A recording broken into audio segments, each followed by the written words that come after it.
동거. 저희 가족이 평택에서 겪은 일입니다. 아마 1999년이었을 것입니다. 제가 8살 때쯤 일이니 아버지께서 평택에서 일을 배우시는 견습생이셨습니다. 아버지가 하시려는 분야에서 상당히 유명한 분이 평택에 계셔서 그곳으로 이사한 것입니다. 그런데 집값이 비싸서 고민을 많이 하셨다고 합니다. 그러던 중 시세보다 저렴한 월세가 나왔고 기쁜 마음에 당장 계약을 하셨답니다.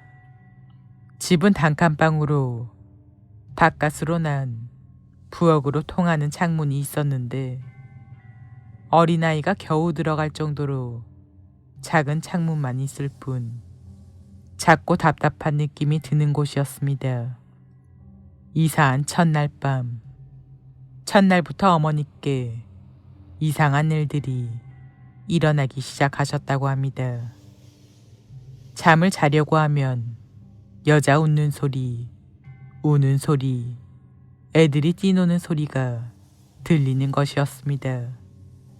처음에는 방음이 잘 안 되는 구조라 바깥 소리가 들리는 것 같았는데 이상하게도 자려고 할 때만 소리가 나는 것이었습니다. 매일 밤마다 이상한 소리와 악몽에 시달리셨다는데 그 중에서도 제일 기억에 남으신 것은 꿈속에서 흐느끼고 있는 여자가 뒤를 돌고는 부엌에 앉아있더랍니다. 어머니께선 그 여자에게 다가가 말을 거셨다고 합니다. 저기 왜 우시고 계세요? 얼굴이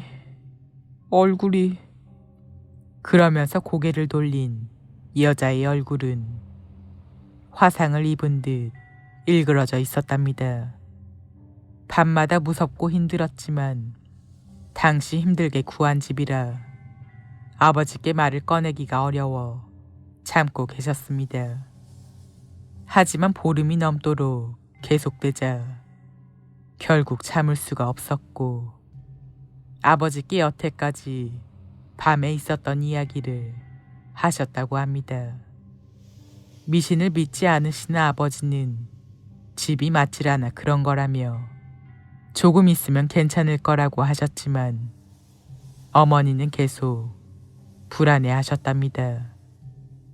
그런데 이상하게도 아버지께 말을 한 그날은 어머니는 환청도 들리시질 않고 악몽도 꾸지 않으시고 편히 잠드셨다고 아버지께서 이상한 꿈을 꾸셨다고 합니다.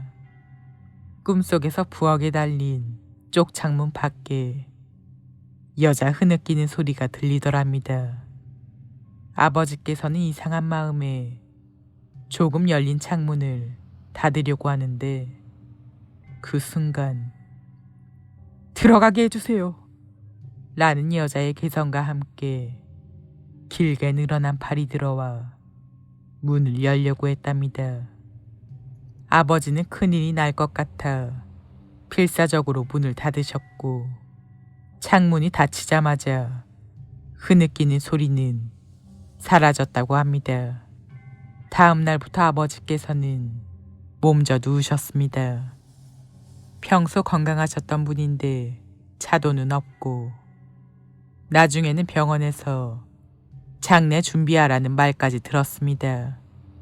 어머니께서 지푸라기 잡는 심정으로 동네 아주머니께 이야기를 했더니 평택에 알아주는 무당이 있다며 소개를 받으셨답니다.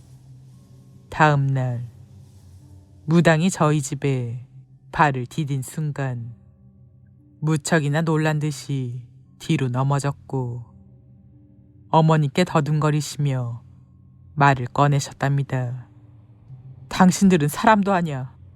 어떻게 이런 집에서 살 수 있어? 그나마 바깥 양반 때문에 산 거야. 얘기인 즉슨 겉은 멀쩡한 집인데 안은 귀신들이 모여있는 놀이터와 같다는 것이었습니다. 아버지께서 모여있는 귀신들 중에서도 가장 기가 센 귀신과 붙어서 저렇게 된 것이라 하셨습니다. 그날 무당이 귀신들을 달래는 굿을 했고 정말 신기한 일이지만 다음 날부터 아버지는 어느 정도 거동을 하실 수 있게 되었습니다. 어머니께선 아버지가 일어나시자마자 짐을 쌌고 바로 이사를 가셨다고 합니다. 그 집이 아직도 그런지는 모르겠지만 들리는 풍문에는 사람들이 들어오지 않아 헐어버렸다고도 합니다.